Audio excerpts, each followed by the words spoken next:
Hey everyone, this is acyuta-bhava from Nightlight Astrology, and I'm hanging out with my friend Kat from the creativeintrovert.com. You guys all know Kat. She hangs out and aggregates all of your questions and brings them in, create little interviews. We've been doing more of these lately because I'm in the process of moving. So we've been kind of creating a backlog of them to make sure we have some content while I'm super busy in my office, my poor office, it's all gone.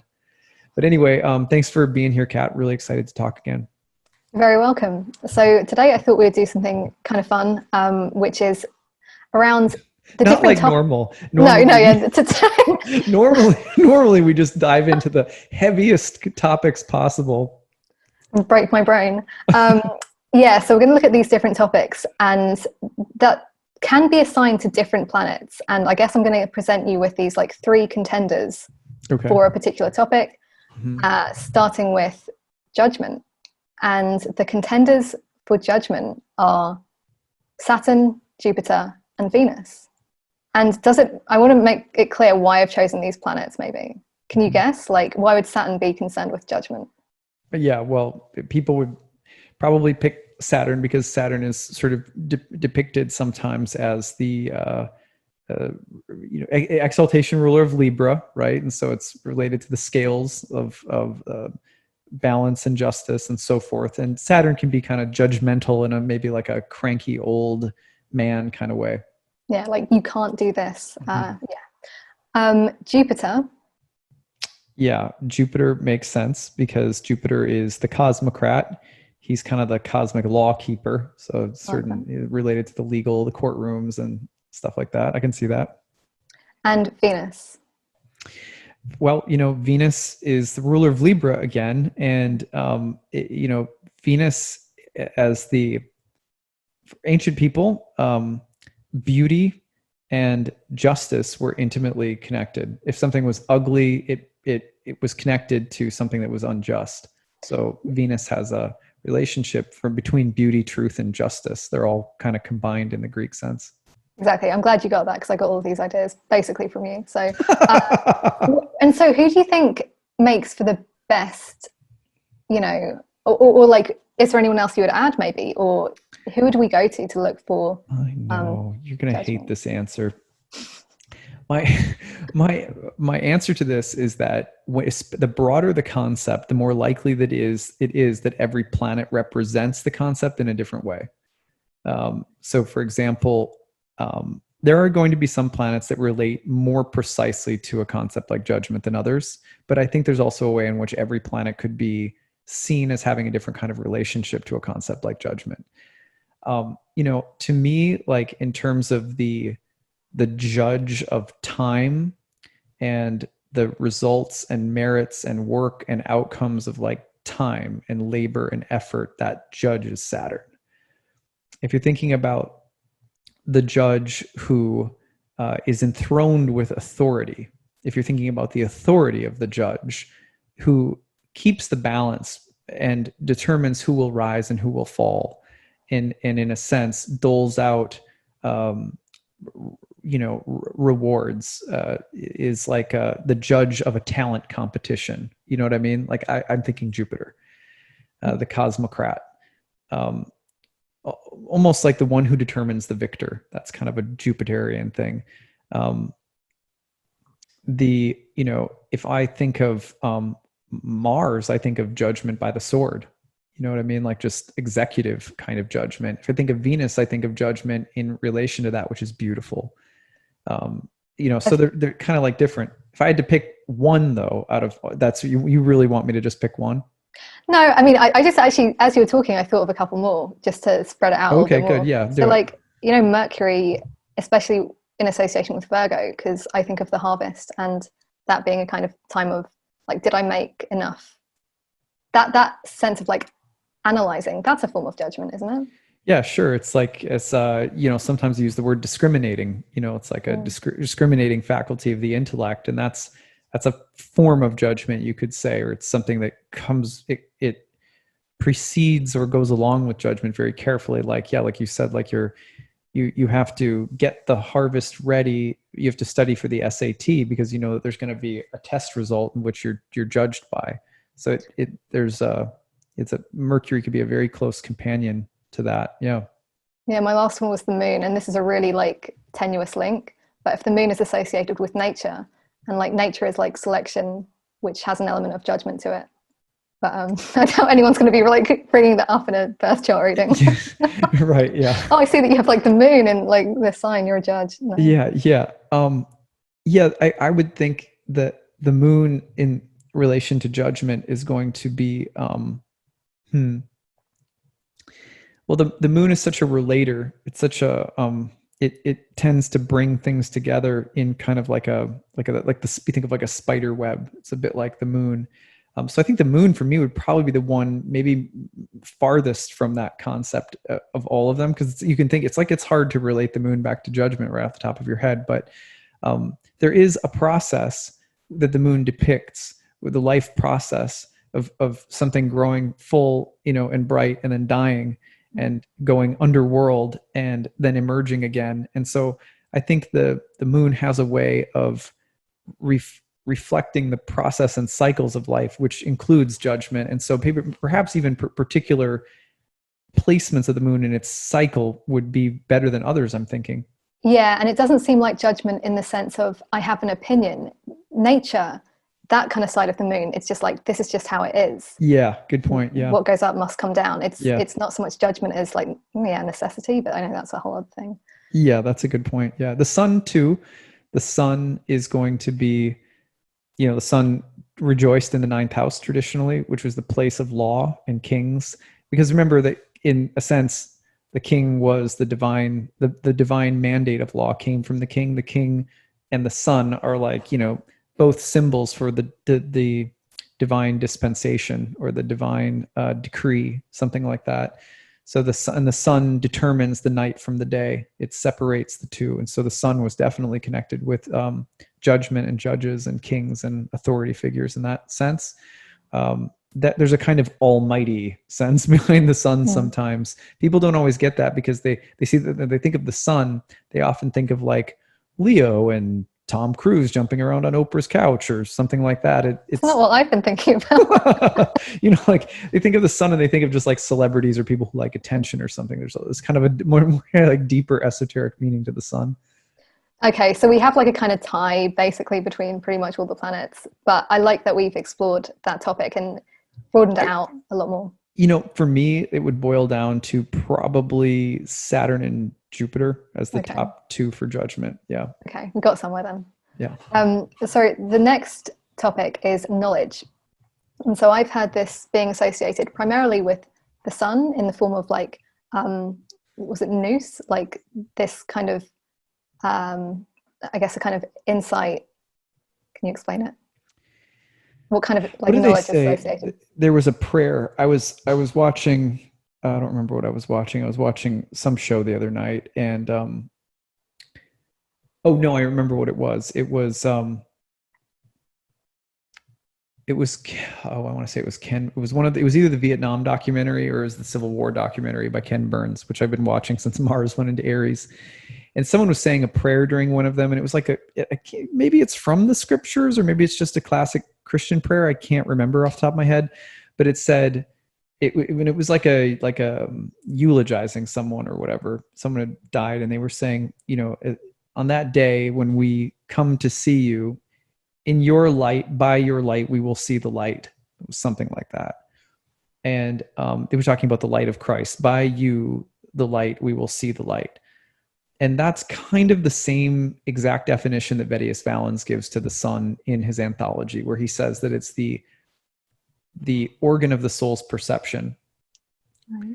So that it's a light by means of which we come to see a light that is beyond the visible light versus dark that we are thinking of here in the material world. We'll come to see the truth, which is like in the words of the Bhagavad Gita, beyond the light of the sun, the moon, or the stars.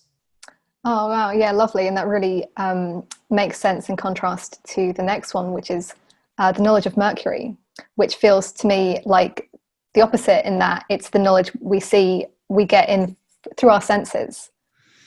Well, we have to, I would say that like that's definitely like a mundane level of Mercury, but the esoteric level of Mercury is quite a bit higher than that because, of course, Mercury, Hermes was the the god that all of astrology was like dedicated to, and sort of represented the magnum opus of alchemy and of astrology itself, spiritually speaking. Mercury is really, you know, he's the interlocutor between the above and below, like between the sun and the moon, the realm of fortune or materiality and spirit. And so the interrelating of that, the fact that we're able to talk about planets and see planets in terms of archetypes, and that we can relate, say, for example, how does one come to see by means of the light of the sun? It's by relating what we see meaningfully, hermeneutically, to use the word of Hermes, hermeneutically interpreting and seeing the light in all things. So that's why astrology is the science of Hermes, because it's a solar, its gold is the magnum opus, but the art and craft of how we come to see or make the gold is Hermes. So Hermes is like, he's the one that is helping the process of alchemization. Wow. Yeah. Okay. I like that. And with Jupiter, this is where I'm just like, yeah, I'm sure I've heard Jupiter associated with knowledge, wisdom. But again, I'm finding it hard to distinguish between these. Yeah, they're very subtle. But once you get the subtleties down, the greater manifestations become more, they make more sense. So for example, with Jupiter, Jupiter's the cosmocrat. He's like he's the king of the gods and the demigods, right? So the demigods are not God. They're emissaries or servants of God. They're a part of God. They're like, but they have like bureaucratic duties in the cosmos. So Jupiter is the one that gives us something like religion. Well, the real meaning of religion is to reunite the soul with God. Religious experiences, like that we used that word before, religio, to reconnect, to rejoin, just like yoga to yoke. But we still have to have practices, communities, teachings, calendars, liturgy, scriptures. So what holds the religious experience together and gives it some sense of cohesion and unity? That's Jupiter. So Jupiter's like the one who gives you the university with all the different departments and the different syllabuses and the different curriculum that you have to have so many hours of this and that. And that's Jupiter, which holds it all together and gives it a sense of like meaningful orderedness. Yeah, so in a way, these three at least are all they're all part of it. They're all like working in service towards. Well, yeah, because it really, again, this goes back to what I said about the first one. The broader the concept, the more likely it is that every single planet is participating in the meaning of that word in a different way, has a different role to play. For example, Saturn, in this very same question of knowledge, has to do with one of the ultimate and most vital teachings, which is why it's also the farthest planet out. And in the in Dante, the seventh sphere of heaven belonging to Saturn also represents the greatest contemplatives of the faith. The farthest planet out, Saturn, will represent death and impermanence and decay and erosion. Eventually the Vatican's going to crumble. You know what I mean? I'm not saying that prophetically. I'm just saying, like, it's just as a natural truth. Eventually, there will be no planet Earth. You know what I mean? I'm just speaking, of course, from the standpoint of modern physics or whatever. Like the sun will burn out someday or whatever. But that there is impermanence, that there is ending, that there is decay, that materially that all things must pass. That's the root of all wisdom. In a sense, so that Saturn plays that role too. And that's why, contemplative life begins with the recognition of impermanence. This is the beginning of the story of Siddhartha, the Buddha. Yeah, I really like that you pull Saturn in because, that might not be the first planet that people would think of. He was associated with agnoia, wasn't he? Like darkness, like being in the dark about things. Yes. Yeah. But it's very important that people understand the context of that, because he doesn't exist in a vacuum, right? He exists as darkness in contrast to light, because he's opposite the lights. So, but what is the purpose of that in divine creation? It's not a Christian story that they're telling where it's like, there's all this good stuff and then there's this bad stuff.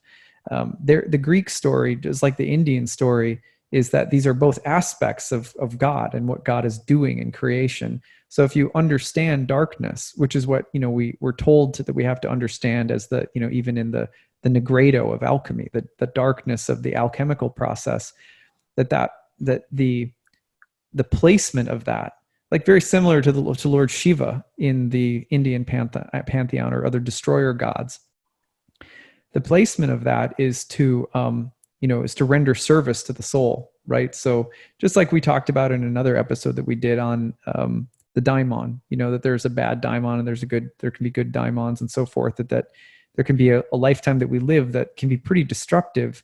But if we hold our hands out to receive the insight gained from it, it will be light. So the interesting thing is that although Saturn is the dimmest and most distant planet, it's still intimately connected in this binary conversation with light, which is why also, for example, both the sun and Saturn can represent a sort of falseness. Like the sun can be represented with people who only care about external appearances like fame, and Saturn can be linked with deceit or deception. They both can also be related to truth and clarity. The sun, sure, it has more of that sense of like the glowing light around a saint's head. The Saturn is more like if you think of the image of the Buddhist meditating in the darkness with the moonlight in like a monastery somewhere up in a mountain, really remote, that has a little bit more of the Saturnine feeling, but it's there are different modes of taking us to the light beyond the light. Yeah, I'm going to be really cheesy now and like quote you back to you, which was saying something like, when we know what we're not, we know more of like what we are, and Saturn can kind of maybe show us what we're not. Yeah, exactly. Have you ever had an experience where you just go, my God, what was I thinking? What was I doing? The ignorance, right? The ignorance becomes the means by which the light goes on. So that's why Sun and Saturn are in this dichotomy. And it's not to say that we should glorify darkness, like, well, let's just be stupid because then, light will pour in or something like that. But it is to say that that's what tends to happen for, and contemplatives are people who, who have had those insights, those revelations where they say, by my darkness, I've been made light. Are there any other contenders you want to throw in there, like Mars and like discernment? Maybe is that a Mars thing? Mars was connected to things like math and science and surgery and medicine. It has a kind of incisive, cutting knowledge, and it can be associated with things like debate, rhetoric. So there's certainly an intellectual side to Mars that not everybody gets all the way, and Venus too. Like, again, Venus is the idea that Venus is not just like, vanities and beauty or something like that. It's Venus is also connected to the idea that the highest truth is the highest beauty. Yeah. I like how you speak about that. It's a really different way of seeing, like the old way of understanding beauty was pretty different to what we see it now. Yeah, and I think that's probably just because we've really we've demystified the cosmos. And one of the great things about, say, the Greeks and even the Renaissance was that truth. I mean, there's some things that are not good. I'm not trying to say that we should just go back in time or something, but the Renaissance depicted the cosmos as cohesive, beautiful, spiritual, artistic.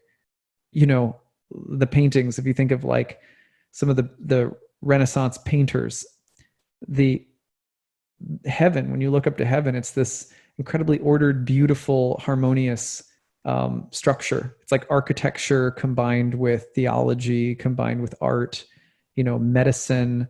Everything is combined. Your medicine, your astronomy, your math, like your painting, your music, like it's all together. And that's a Venusian thing.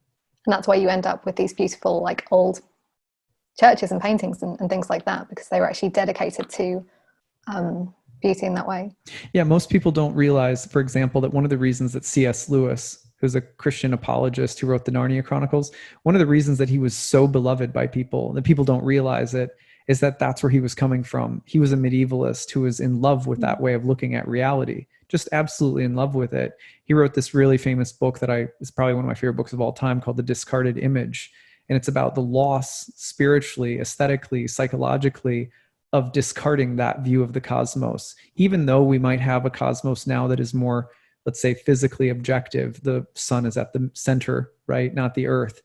But still, the way that music, math, medicine, art, theology, the way that it was all blended together in these different esoteric art forms and things like that, there's a real loss that we've experienced there. Most people don't realize that, for example, his Narnia Chronicles was built on, each book was fashioned after one of the 7 planets, and he sort of Christianized the 7 planets in the telling of the Narnia Chronicles. And the reason that people love those stories so much, and they don't realize that what they're getting is they're getting a fantasy mythology blend that was coming from a person who had that kind of beautiful worldview in mind. Yeah, I freaked out when I who was the guy who wrote the book on it? Yeah, Michael Ward. We could put so good. That one up too. Michael Ward. He wrote this book called Planet Narnia: The 7 Heavens in the Imagination of C.S. Lewis. And I did a talk with him on my YouTube channel. If you go back, you can find it. Yeah, I'll link to it. Yeah, I spent several weeks just telling that to everyone I knew. So the next topic is crime, and the contenders are Saturn, Mars, and Mercury. Crime. And crime. Yeah. Okay. So yes, Saturn was one that I hadn't really put in there, but I feel like I've heard you even recently say something about particularly Saturn, Mercury, and crime or deception. Yeah. Well, Saturn can be deception, and like in Indian metaphysics, tamas, the mode of darkness, the mode of ignorance. So Saturn can certainly be that. But each of the planets were associated with the 7 deadly sins. That could be a whole other episode. Yeah, in the past. So, I mean, each of the planets can lead us to crime in a different way again. But Mars would be like your violent crime. It was associated with people who would take your money on the highway, stick you up, maybe kill you, stuff like that. Mercury can be a thief, a trickster, a deceiver. Saturn is sometimes a little bit more treacherous and cunning. We give Jupiter or Saturn maybe to corporate crime, right? Right. Jupiter can be about inflation and greed. The sun can be about hubris and, authoritarian figures, tyrants, usually kind of have to be like a debilitated sun placement or something like that. The moon also can be about intoxication, hypnosis, drugging, drugs and poisons, stuff like that. Sleep. Venus, of course, can be crimes of passion. Venus in Aries or, Venus in Scorpio. Sometimes you'll see jealousy, lust, crimes of passion type of things. And there's other placements too, but, so it depends. Like Venus, for example, you look at Martha Stewart's chart. She has the ruler of the 12th house of imprisonment and the 11th house of friends in its fall. So she went to jail for insider trading. Right. So there's a lot, every planet could represent it differently. But if I had to go with one that's sort of like criminal behavior, usually it's going to be Mars. The more like violent, reckless, aggressive type of stuff would probably be Mars. Yeah, I think this is really helpful as well. It's making me think of more creative ways of combining these planets. Like when we see a transit, these things might not normally come to us, but when we see them in this way. That is what it's all about. That is what it is all about. If I had to say, one of the reasons that you'll hear me sometimes, people are always like, why are you so grouchy about the asteroids? Why don't you like my septile or something like that? And I'm always like, because if you get to know the traditional planets and all their different meanings and then combine them, you've got like a million possibilities already just combining those planets. My contention is not that there is nothing to asteroids or there's nothing to other aspects or whatever. It's generally speaking that the more you get to know the traditional planets and learn to play this game that we're playing right now, right, with 20 other keywords, and then run through all 7 planets and exercise seeing them in relation to that topic, then when you start seeing them in the context of a natal chart together in certain houses, opposed across different houses, etc., and then you see how they manifest in people's lives, well, I've had the good fortune of being able to do that for years now with, like thousands of clients. And so I've just seen that actually, the palette, the options that you have with these traditional 7 and their combinations are really, really immense. So, but the more you do this kind of thing, the more you can start spotting them in birth charts, and that's how you build your repertoire. Yeah, and we haven't even talked about outer planets. Like, I didn't even throw those into Yeah, I the know we mix. didn't even go there today, but we could, because there's a lot of. We'll do another episode. I think we're thinking of doing one like some of the greatest misconceptions about each planet, and I think we'll particularly spend some time with the outer planets with that one. It also gives me more sympathy for just astrology books. Like, it's so hard to fit. How could you fit everything in? You need like a massive tome on each planet, Yeah. honestly, which Yeah, I guess some exactly. people do. But Yeah, I mean, some people write, write many books and stuff like that. But I would say, it's like astrology and any form of divination. It's really like I have a good friend of mine who's a tarot teacher, and she's like, same thing for astrology. We both say the same thing. You just got to spend time with the cards. It's like the more that you see the cards manifesting and expressing themselves in different real life situations, the more encyclopedic you kind of get an encyclopedia inside your head where you can draw on.